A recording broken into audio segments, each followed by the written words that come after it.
Oral questions. Questions orales. The Honourable Leader of the Opposition. Tomorrow, the Bloc will have to vote on a motion to decide, yes or no, if they're going to keep the most centralizing and costly government in power in the history of Canada. What's bad is for Quebec are costs that have doubled in terms of housing and the doubling of the national debt. The Quebec Premier says that the Quebec nation doesn't want to show its confidence in this government. And even after the Minister of Immigration, the Liberal minister, said that he broke the immigration system, and even if the minister doesn't have trust in his track record, why should the Bloc have trust in him or them?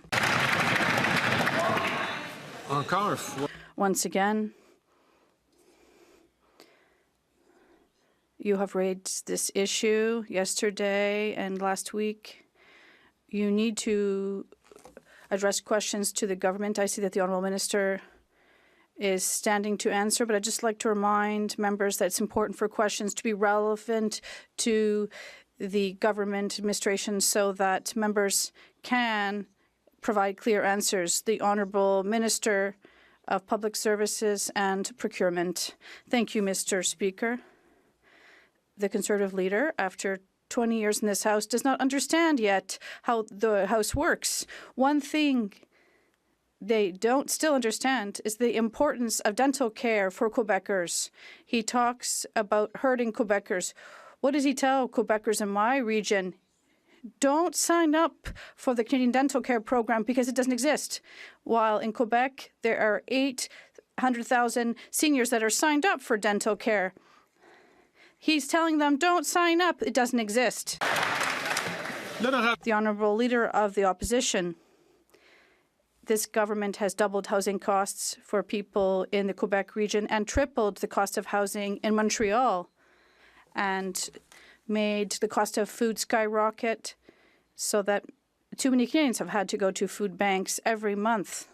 It's also pushed Quebec to the breaking point with an immigration system that the Liberal minister himself has said is broken. So the Quebec nation does not want a centralizing and costly government. Will the members vote for an election to elect a common sense government?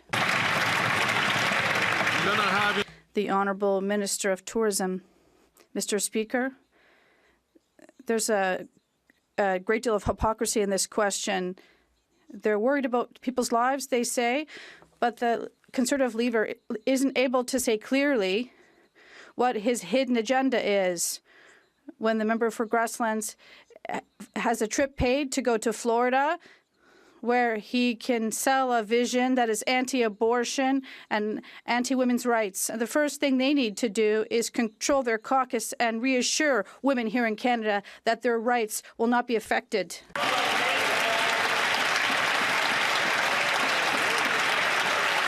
The Honourable Leader of the Opposition. 9 years of the NDP Liberals. Costs are up, taxes up, crime's up, time's up. This government has doubled the cost of housing, doubled the debt, forced 2 million people to the food bank, raised taxes, and now they want a 61-cent a litre carbon tax that will grind our economy to a halt. The good news is, in a carbon tax election, Canadians can axe the tax, build the homes, fix the budget, and stop the crime. Can we bring it home now? The Honourable Minister of Health. Mr. Speaker, maybe I can speak in a language the Leader of the Opposition will understand. They're going to cut the dental.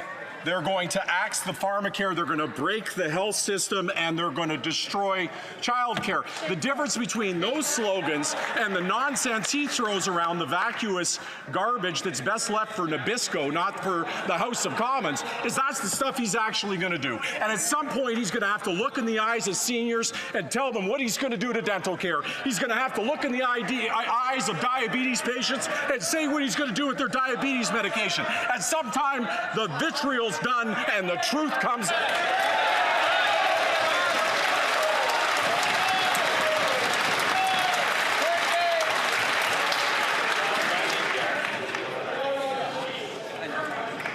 Colleagues, we're skating pretty close to the line. I'd recommend for members to ensure that they don't do that. The Honourable Leader of the Opposition. Mr. Speaker, I understand that when that member thinks of the prospect of a carbon tax election, he comes unglued and becomes very rattled and loses control of himself, waving his hands around because he's desperate to quadruple the carbon tax to 61 cents a litre. He's desperate to push a government takeover that will shut down people's private drug plans and ban them from having access to their medical plans. Common sense conservatives will axe the tax, build the homes, fix the budget, stop the crime, and protect your drug plan. How about that?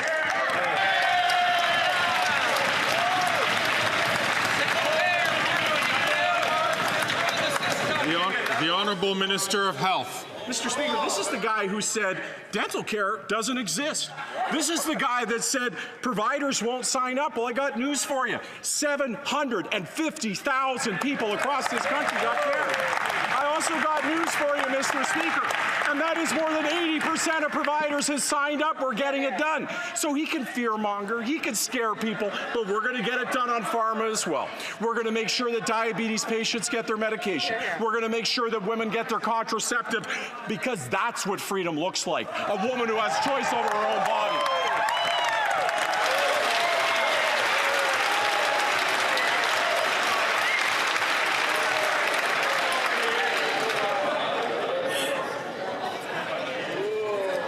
I'd like to remind all ministers, all members, that answers should be directed, questions should be asked and answers should be directed through the chair. And I'm going to again ask members to make sure we don't skate too close to the line. The Honourable Leader of the Opposition. What his plan does is quadruple the carbon tax to 61 cents a litre and imposes a single payer that bans women from using their existing private plans to get contraceptives or any other form of medication. That's what a single payer means. And that is not what freedom looks like, Mr. Speaker. What he actually wants to do is quadruple the carbon tax, which will grind our economy to a halt. It will be a nuclear winter for our economy. Why don't we allow Canadians to vote in a carbon tax election to decide if they're ready to axe the tax, build the homes, fix the budget, and stop the crime?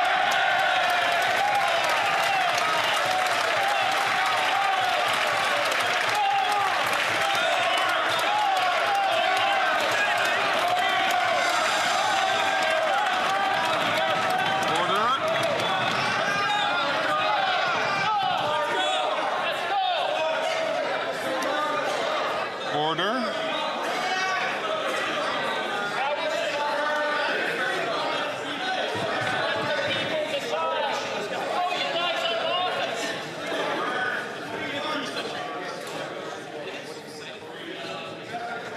The Honourable Leader of the Government in the House of Commons. Thank you, Mr. Speaker. I'll tell you what freedom doesn't look like, and it doesn't look like Conservative members of Parliament taking all expenses, paid trips to Florida to talk about how...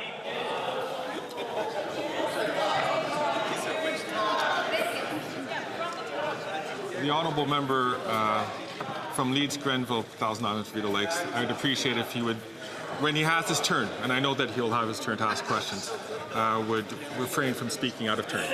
The Honourable Leader of the Government in the House of Commons from the top, please. Thank you, Mr. Speaker. I'll tell you what freedom doesn't look like, and it's Conservative members of Parliament taking all expensive paid trips to talk at anti-abortion conferences and to push forward an anti-abortion vision of Canada. Mr. Speaker, when he talks about women's rights, he neglects to share his hidden agenda that would take away their reproductive rights. Mr. Speaker, when he talks about freedom, he only talks about half of the story. Mr. Speaker, today what we are doing is demonstrating that this House does not have confidence in the leader of the Conservative Party.